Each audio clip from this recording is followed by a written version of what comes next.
On the morning of July 15th, 1966, the city of Chicago woke up to the shocking news that 8 student nurses had been brutally murdered in their dormitory the night before.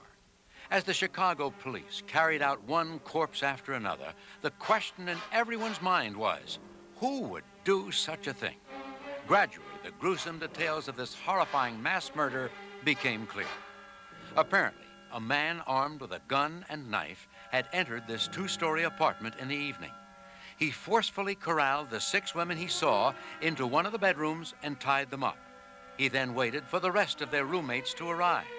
When 3 more nurses returned to the apartment, the intruder tied them up and put them into the same room.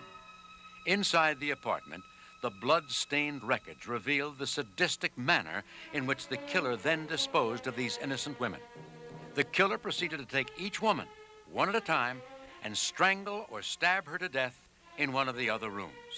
Rape was apparently not his only motive, as he had sex with only one of the women.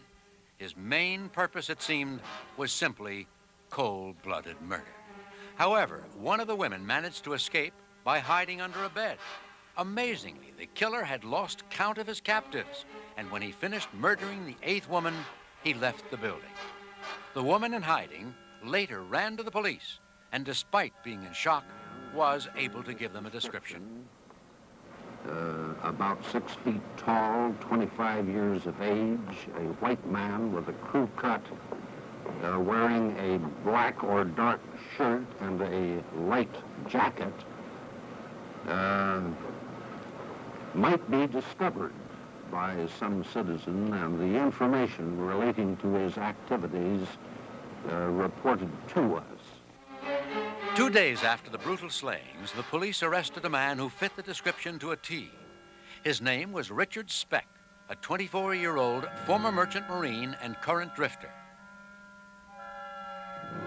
When Speck's fingerprints matched those at the scene of the crime, the police knew for sure they had their man, a cold-blooded killer who for some unknown reason decided one night to snuff out the lives of 8 student nurses.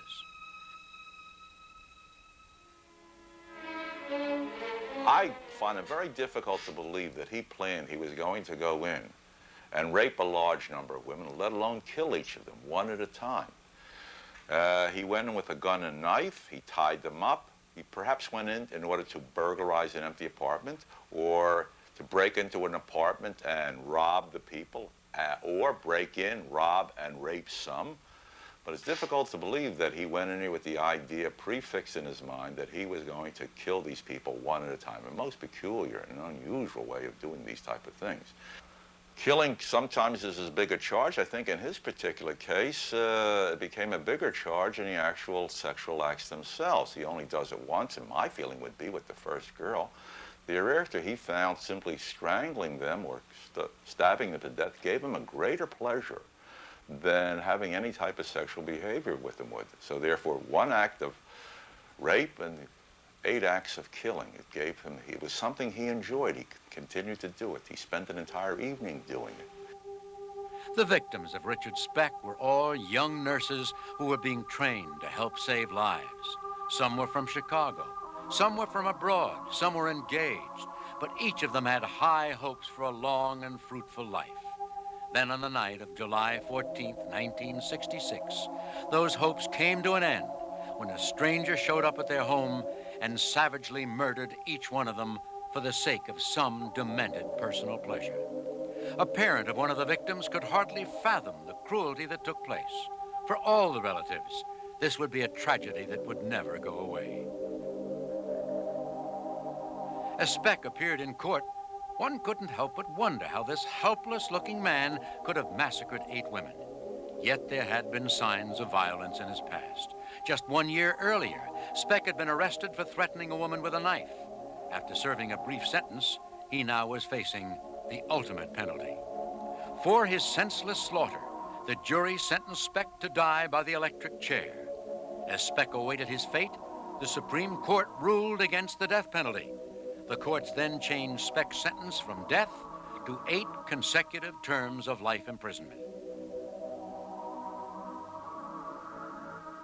The vast bulk of all people who are imprisoned for the crime of murder and given a life sentence or a large number of years tend to be released. Well, in the over 95% of all people, even if you get several hundred years, as he has, and one day or another, there will be a commutation of sentence. He will be eligible for parole. After turning him down 1 year after another, in time, he will be released. He will go free one day, be hoping that he has paid the price, that the number of years compensates for the crime. His case, 8 women versus so many years in prison. The chances are now, if I were to bet, I would bet that Speck will one day be released from prison after having served 15, 20, 30 years and go into normal life, whatever normal life is for him. Will he repeat the event? A question you've asked. I don't know, nor does anybody else. If people think that they can tell you one way or another, they're lying to you or to themselves. Would Richard Speck ever repeat the ruthless crime that took the lives of 8 women? One can only hope that we never give him that opportunity.